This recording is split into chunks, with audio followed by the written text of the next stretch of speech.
Okay. Amendment gets the bill in the shape that I would like it. It's mainly clarifying things. It is clarifying some of the language about the graduation requirement portion of the bill, clarifying that the 0.5 credit for ethnic studies can fall into social studies, art, English, science, or elective. Additionally, there's a section of the bill that discusses ethnic studies courses focused on specific ethnicities, and it adds Karen as to Hmong and Somali courses. It also changes just a few things about the ethnic studies working group. It adds administrators to that group, which we thought was a pretty key group. It also recognizes that generally elementary and middle school teachers are generalists rather than specifically ethnic studies teachers. And it also just clarifies some of the language under the school needs assessment portion. We're asking school districts to gather feedback from their community about what their ethnic studies courses should be. And we just wanted to make sure that that language was as broad as possible to give districts flexibility in how they do that. Thank you. All right. Thank you, Representative Sensimura. All right. Any discussion or question on the amendment that we have before us right now, the A1? Hearing none. All those in favor, please say aye. Aye. Opposed? All right. So we now have the bill before us as amended with the A1 amendment. All right. Representative Sensimura, if you are prepared, please introduce yourself to the committee and introduce your bill. Thank you.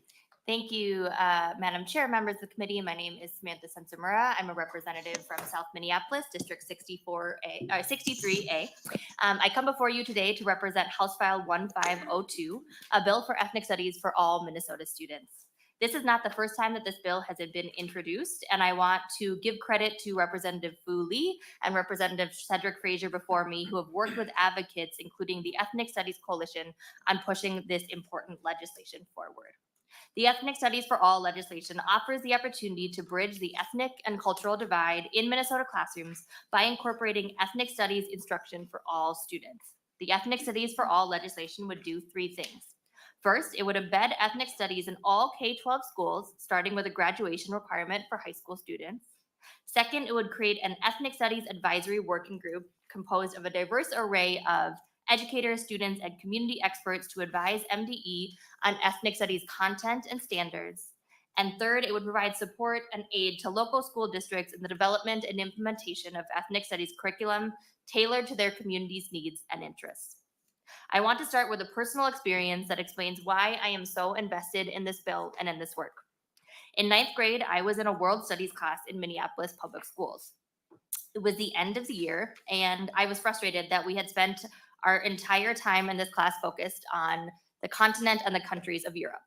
I stayed after class to ask the teacher when we might learn about other countries, continents, or cultures. And the teacher told me that I could learn about that when I got to college. That experience has stayed with me. I did get a chance to go on to college and take ethnic studies courses, but I know that many of my classmates, students of color, did not have that opportunity. And I believe that one of the reasons we lose students of color within our school system is due to disengagement that comes when you don't see yourself reflected, when you don't see your history, your culture, your people valued or taught. There's a metaphor that is popular in education that says the best education should offer students mirrors and windows. Mirrors to be able to see themselves, to learn their histories, to learn their stories, to see themselves reflected in a curriculum, and windows to be able to understand other experiences, other cultures. Currently, so much of our curriculum in Minnesota is lacking those windows and mirrors, and ethnic studies is an opportunity to start changing that. Students from across the state are asking for this course. Yesterday at the Capitol, we had hundreds of students rallying in the rotunda, and they were from all over our state: St. Paul, Minneapolis, Worthington, Shakopee. Over 30 districts across our state already offer ethnic studies courses, or courses that would meet an ethnic studies requirement. Courses such as Native American Studies in Lower Port School District that Representative Knutson represents, Diversity in America in the Eden Valley Watkins School District that Representative Erdahl represents, and Hmong and Somali Studies in Minneapolis, the district I represent. Students of all racial and ethnic identities benefit from ethnic studies. Today's students are growing up in a more globalized and interconnected world. Ethnic studies invite students to more deeply explore the many diverse cultures and identities within our state and country, And in doing so, students gain a better understanding of themselves and their classmates. Ethnic studies equips students with the knowledge and perspectives to live and lead in a more diverse, globalized, and interconnected world. I just want to end with kind of talking about the approach to this bill, because I think we're going to have a more broad, or you all are going to have a more broad discussion today, just kind of about, graduation requirements and kind of what it may mean to change those for students in Minnesota.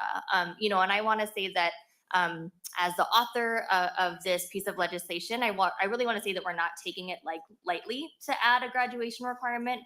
We do, understand some of the constraints that could add on students, that could add on a school district. And so we are trying to be as thoughtful as possible, but we also know, and I had a good conversation with Representative Erdahl today about this, that making something a graduation requirement is really the only way we can ensure that all students have access to that kind of course. And so we, with this bill and with the language that has been updated from previous years, we are trying to give as much flexibility to districts as possible and kind of where they put this class, how they can, pair it with other offerings. But we know that every student in Minnesota would benefit from ethnic studies. And that's why we chose the approach that we did. So thank you. I look forward to continuing this discussion. And I would now like to yield the rest of my time to my testifiers. Thank you, Representative Sensenmura. The first testifier that I have on my list is Veronica Arellano. Please introduce yourself again and proceed with your testimony. Good afternoon, Chair and members of the committee.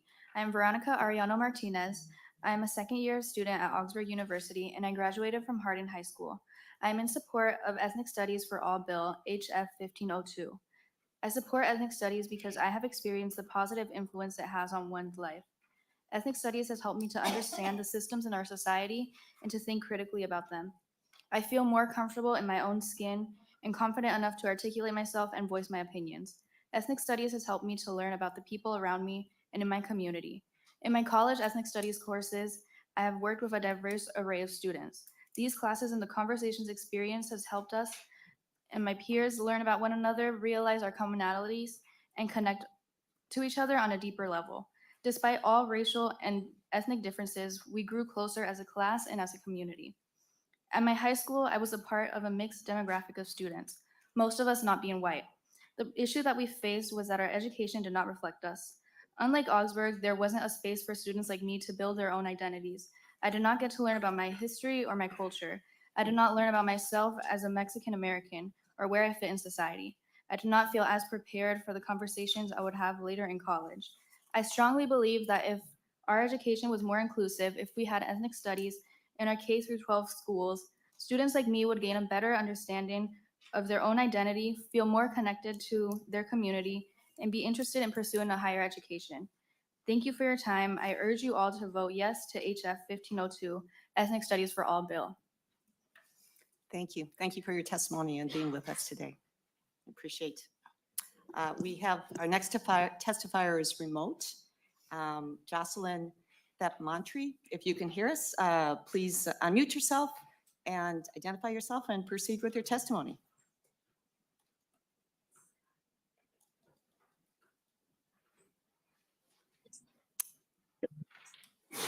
Excellent. Well, we can see that you're coming on.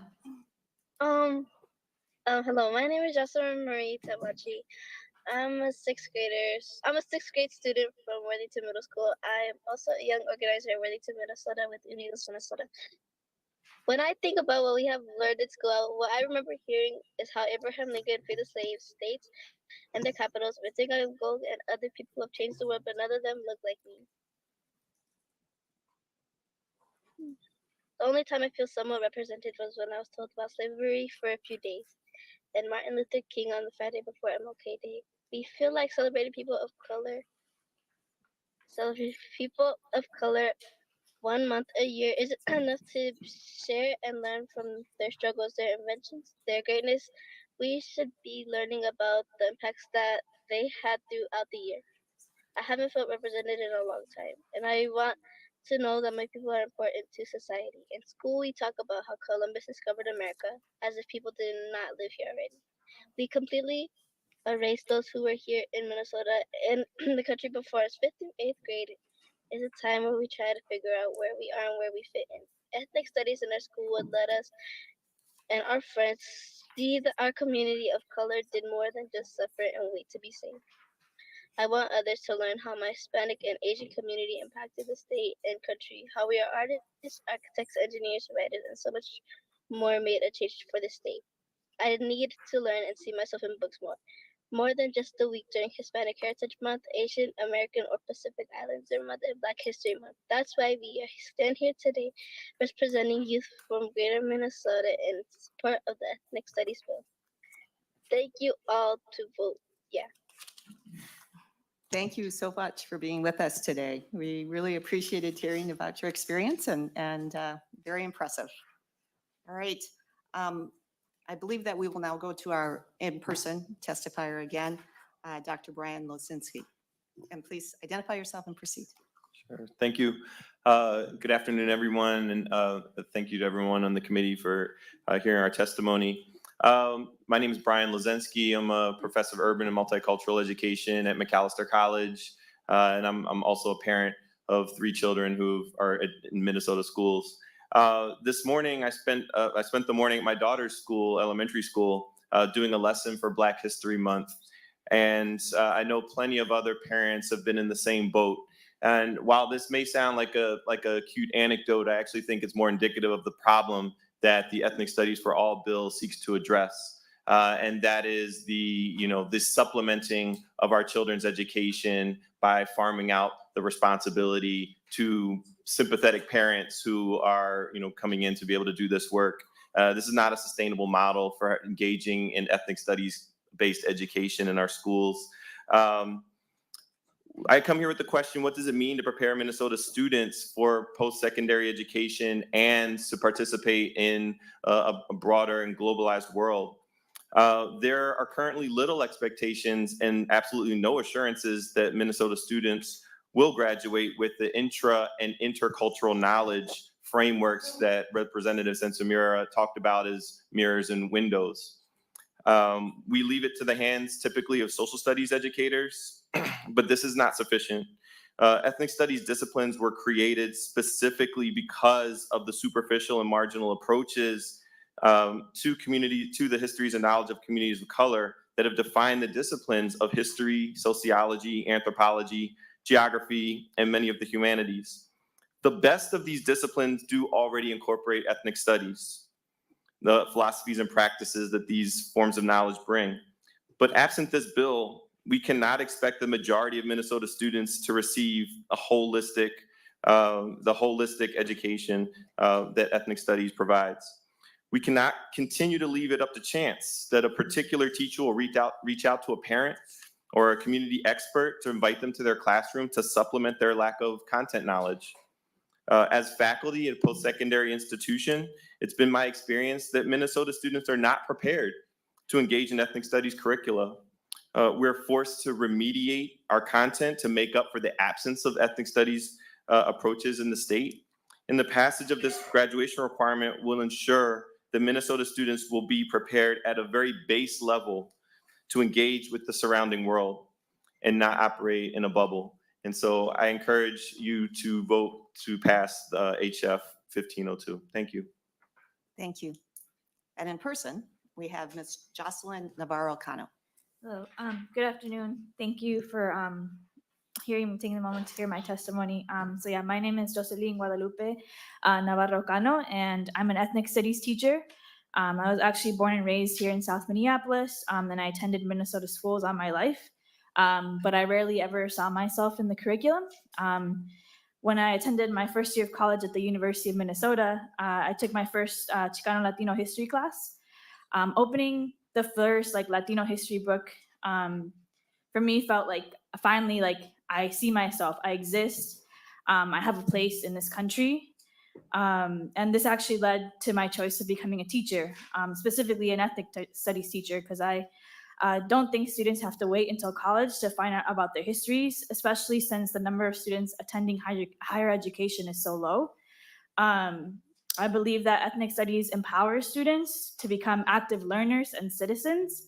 I've seen it in my own classrooms, the way that learning about themselves really changes students in a positive way. I believe ethnic studies fosters understanding and empathy, which I believe will create a better world. One of my first students was a student who was very difficult to engage. I realized, though, that the topics that were actually engaging him were the ones that told his story and helped him better understand his own story. From there, the relationship with school for him really changed. He really began to have this desire to learn and further engage with the things that he was learning or he was seeing in classes, and learn the different skills he needed to be able to really grasp the topics he was seeing in my classroom. Unfortunately, that student wasn't able to continue school because of his age, but ethnic studies did really change the student's relationship with learning and with himself. He was more motivated and open to growth because he saw himself and his story in a classroom. Now, the younger students in my classrooms are critically thinking and discussing social issues, and I'm watching how the students who are taking various ethnic studies classes engage with their studies in a much different way than the students who might just take one or no ethnic studies courses. Knowing and understanding their stories really does change the way students are seeing school and the way that they're learning. And with these classes, we can create significant changes in our schools. Ethnic studies will give all students the tools to be the leaders of the world that we want to see for our future. So thank you. I hope you vote yes on the HF 1502. Thank you for testifying today. Thank you also for choosing your career in teaching. I really appreciate your leadership there. All right, we have a public testifier that signed up, Mr. Jeff Peterson. If you're here right now, can you move to the stand and proceed?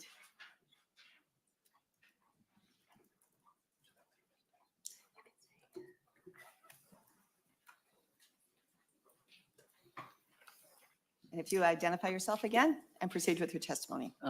Thank you, Madam Chair. My name is Jeff Peterson. I'm a volunteer with the Minnesota chapter of FAIR, the Foundation Against Intolerance and Racism. FAIR is dedicated to advancing civil rights for all Americans and promoting a common culture based on fairness, understanding, and humanity. We believe House File 1502 does not uphold these objectives. We also believe that our future depends on our ability to teach children nonpartisan habits and values necessary to the proper functioning of a liberal democracy. And this includes a fact-based, balanced, and honest account of our nation's history, both its revolutionary founding, promise of freedom and equality, as well as the times we have failed to keep that promise. HF 1502 would have Minnesota schools teach a version of ethnic studies known as liberated ethnic studies, and it is heavily focused on race consciousness and identity politics. Liberated ethnic studies is intent on alienating youth from our institutions, emphasizing victimization rather than agency and heightening awareness of group differences. This illiberal theory seeks to delegitimize ideas that rest at the core of our American identity: individual merit, tolerance, the rule of law, and compromise through reasoned discussion. This should concern Minnesotans of all backgrounds and political beliefs. In contrast, we believe the vast majority of Minnesota parents favor an inclusive, nonpartisan approach to ethnic studies that broadens students' understanding of American history and important contributions made by people of all ethnic backgrounds. Inclusive ethnic studies avoids a zero-sum mindset and rejects the idea that society's main currency is power and privilege. Most significantly, it advances the constructive view that an individual's personal characteristics, such as character, personality, interests, and talents, contribute substantially to their future success. So let me just sum up that we are very concerned that 502 mandates adoption of a liberated partisan view of American history and contemporary issues, and we ask that you oppose the bill in favor of more inclusive and positive ways to honor heritage while maintaining a shared academic culture. All right, having no more testifiers, we'll proceed with member discussion. You can return. Thank you. I call on Chair Youakim. Actually, thank you, Madam Chair. Mr. Peterson, could you come back up? My question is actually to you. All right, certainly. Into dash. Chair Thank Yuki, you. Thank you, Madam you Chair. have a and question I- for the previous testifier. Sorry, I have questions for the previous testifier too, and I'm just trying to wrap my head around it. I like when I hear from people what their credentials I'm sorry, are. I'm having difficulty hearing you. I want to just wrap my head around the testifiers that we've had, and I like to hear what our testifiers' credentials are. Do you have any academic credentials to look and review curriculum? Do I have academic credentials? Yes. No, I'm speaking as on behalf of FAIR. And I'm not quite sure about the academic credentials associated with the organization. If you would be interested in more information about FAIR, we have a website and I'd be happy to share that with you. Chair Yuki. Madam Chair, thank you. I did look at your website and it's sorely lacking for information, but maybe we can take that offline. Dr. Lazensky, I am so sorry. I was in the middle of something when you started to testify. Could you maybe go over a little bit of your academic credentials? Sure. Yes, I Dr. have, Lisinski, excuse me. Yes. okay. Please I proceed. have a bachelor's degree in operations research engineering and a double major in Africana studies from Cornell University. And I have a master's degree in urban education from the University of Pennsylvania and a doctorate from the University of Minnesota in culture and teaching. And so ethnic studies education is in my purview of expertise. Thank you. Chair Yuki. Thank you, Madam Chair, and thank you. So I assume that you're used to looking at curriculum and reviewing it and pedagogy and all that. And I should say andragogy because you actually teach adults too. So is that accurate? Yes, my PhD is in curriculum and instruction. Thank you. Thank you. Thank you. All right, thank you. Our follow-up with our testifiers? Yes, Representative Young.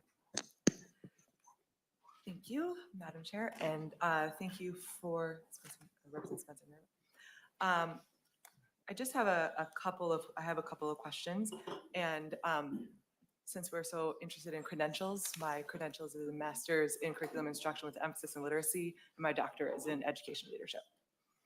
So I wanted to ask on, I know that I'm looking at the amended version, but it didn't look like this was removed from the actual version. So under the requirements for ethnic studies, I saw that this is going to be required for K-12, but there isn't a requirement here for age-appropriate standards. And so I wanted to know what the intentions are for when we do create these standards.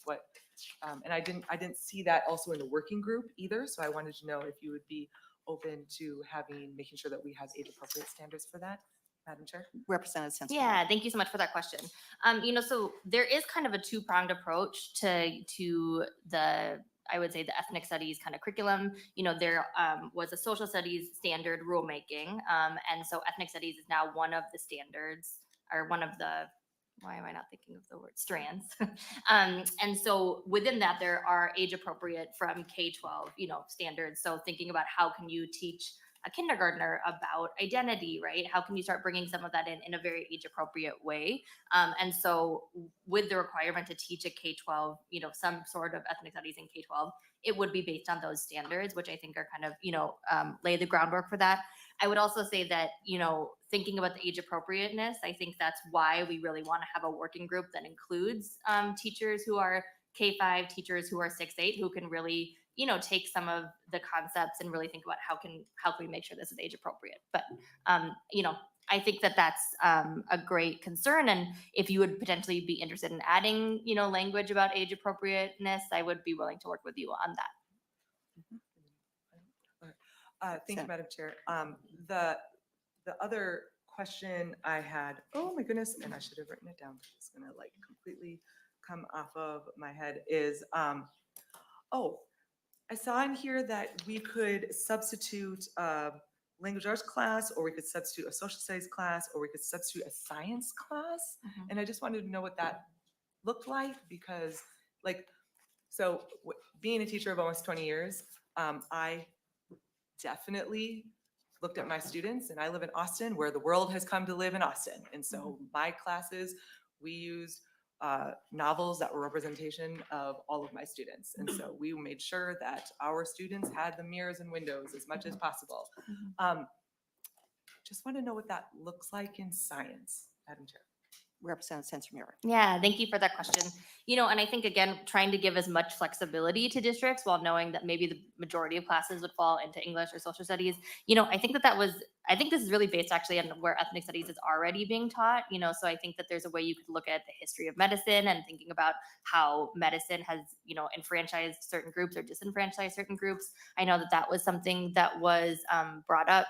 I know that I don't know if there's a member of the Ethnic Studies Coalition that might be better able to speak to that, but I could also provide you later with more information about how that could embed into a science class. Thank you. Final question, Madam Chair. Thank you so much. And And the I final, appreciate final, it. final question? Yep, thank you Yes, so much. Representative Bueller. oh, just I think Dr. Dr. Lizinski. Dr. Lizinski, I know how that you have goes.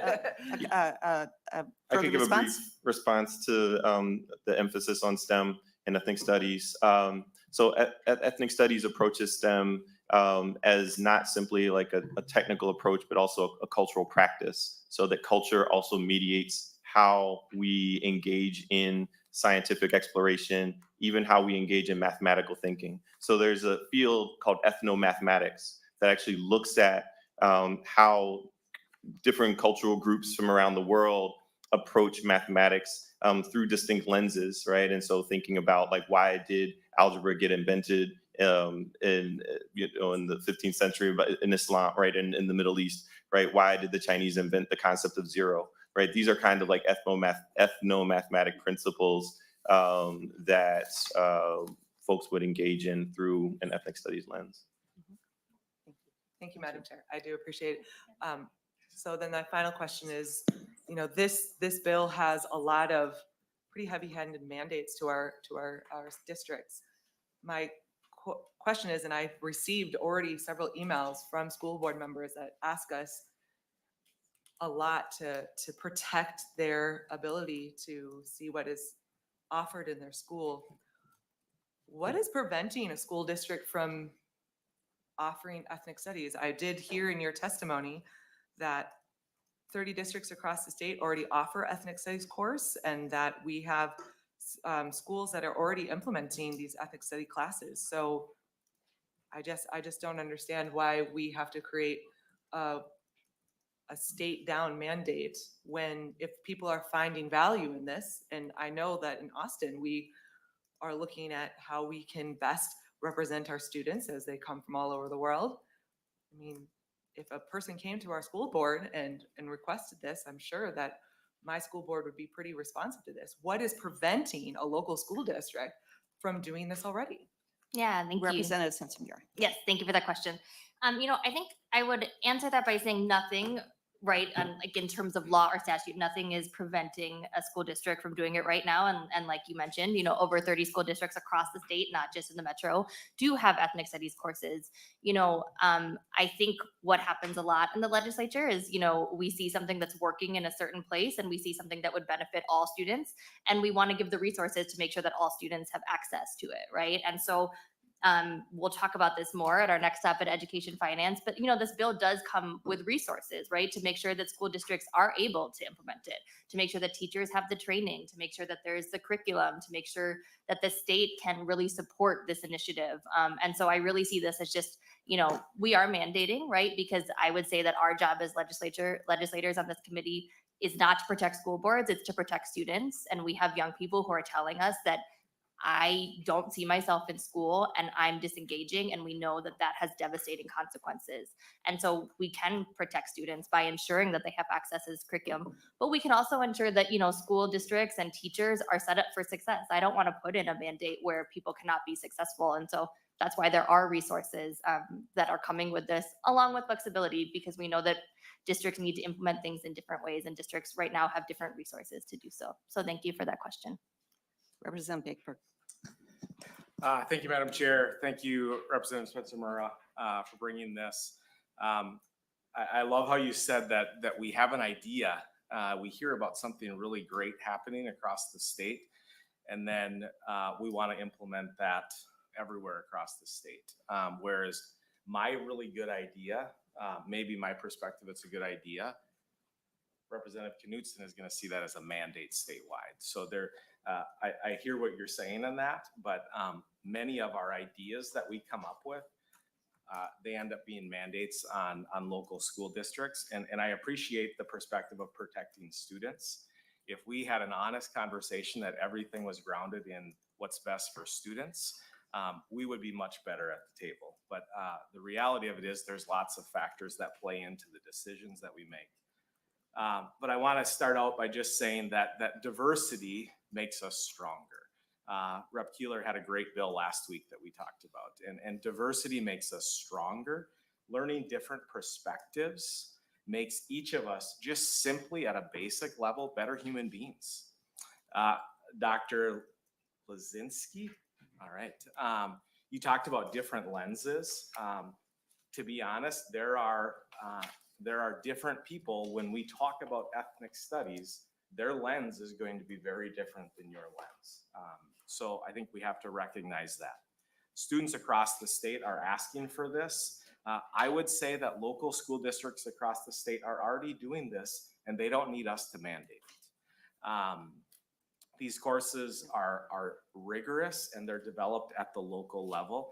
And I think we should be enacting policies that continue to empower our local school districts. One of the things I appreciate the inclusion of administrators. I would just echo that I think the school board member needs to be a part of that as well in the ethnic studies working group. But I still have concerns about a working group developing mandates that are developed from one perspective of ethnic studies for the entire state, and thus that eliminates local control, and I will always have concerns with that. So thank you. I'm going to go to the next member discussion, and we will give you the final words, Representative Sensenbrenner. Thank you. Representative Burke. Thank you, Madam Chair. Just to share my credentials, they are an election certificate, my own intentional journey on white supremacy, implicit bias, and how to be an ally, and nearly 50 years of life experience. I would like to thank the author for bringing this bill forward, and I just want to address the piece around age-appropriate curriculum. It's never not age-appropriate to open up the minds of our students towards the beautiful diversity that they see in their classrooms and communities. That is always going to be age-appropriate all the way up to past me and on. And getting our students to learn and to experience the beauty of their classmates is preventative for some of the issues that we talk about in terms of racism later on. There is no victim mentality here, right? This is an opportunity to provide our students with something that they may become passionate about. What we do in the classroom is teach our students different things that they will carry with them through life and maybe become a Dr. Lazinski, sorry, right? And so to prohibit our students from being able to experience and learn that and develop a passion would be sad indeed. So thank you so much for bringing this bill forward. Representative Bennett. Thank you, Madam Chair and members, and good discussion. I guess I want to hit on two issues, and I'm not going to ask a question if I could just make a couple comments. First of all, local control is incredibly important. Good ideas are important too, and that's why we have local control. For example, Minneapolis has come up with a great ethnic studies program from what I understand, and that's starting to spread. And it will spread to the areas that need it and want it. Somebody else might come up, another area in our state might come up with an even better ethnic studies plan. So that's why taking away local control, I think, is huge here. Not to mention, I think I counted, and there might be more, 6 musts for our schools just in this bill alone. And it puts an incredible burden upon our schools that are already charged with teaching, reading, math, science, social studies, Phi-Ed, I could go on. And now this actually adds an entire new category that is outside of, it's separate, and it's going to burden our schools, and it's going to take away from the core functions. And I'll just switch to my second topic, and that's literacy. Literacy is key to learning. It is key to success. It is a key to our achievement gaps. It's key to understanding each other. And I'm going to agree right now that the study of cultures and ethnicities is incredibly important. We're all neighbors. We're neighbors in our own communities, in Austin, Albert Lee, metro, rural, the whole state, our whole nation, our whole world. We need to understand each other because that helps us get along.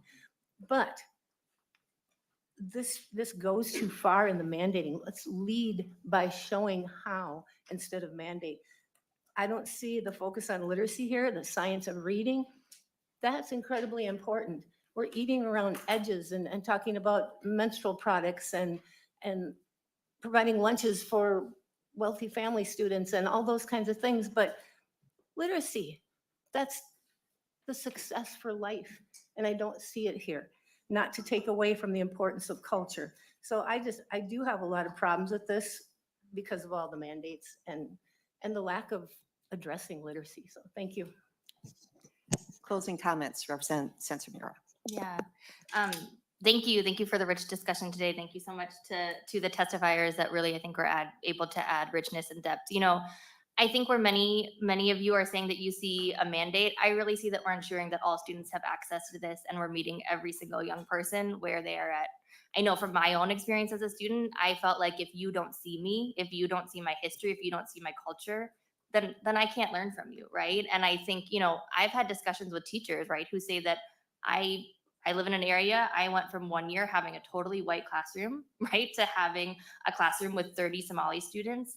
And I didn't know what I should be teaching, right? I didn't know what I should be teaching to both like make sure that those students were represented in the curriculum, but also so that the students around them were able to interact and to know that history as well. So, you know, I would just say that we heard from our student testifier, we heard from Dr. Lazinski that, you know, I think right now schools are trying, right? But it's February 28th. It's the last day of Black History Month. And, you know, Dr. Lazinski was asked to come in and I don't know the scheduling, but potentially do like a last minute lesson, right, on Black history. And, you know, that's the experience that I see in schools. That's the experience I had, right, as a Japanese American student to say, we have a culture day, right? Please bring in a dish from your history. And I think that that's the failures that we've kind of seen of just having an approach that says, leave it up to the schools, they'll be able to incorporate it. This bill is helping schools have the tool to actually, in a real, authentic way, incorporate this education that we know our young people need to be successful. So I look forward to continued conversations. You know, I appreciate the insight. And, you know, I ask that you move this bill forward to Education Finance. Thank you. Thank you. All right. And with that, Representative Frazier renews his motion to re-refer House File 1502 as amended to the Education Finance Committee. All those in favor, please say aye. Aye. Opposed? No. The motion carries and the bill does move to House to Education Finance. Thank you. All right, we're going to move quickly into our next bill. And with that, Representative Lee, it's going to be House File 759. If you can move to the testifiers table, and also if you have some testifiers that will be with you, they can move up there too. Thank you for being with us today.